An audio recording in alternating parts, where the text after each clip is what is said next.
Hi అందరికీ.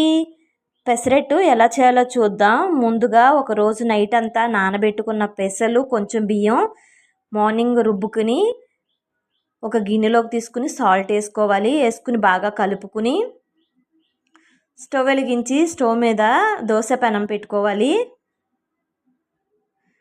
ఒక గిన్నె తీసుకుని అల్లం ముక్కలు, పచ్చిమిర్చి ముక్కలు, కొత్తిమీర, ఉల్లిపాయ ముక్కలు అలాగే జీలకర్ర వేసుకుని బాగా కలుపుకోవాలి.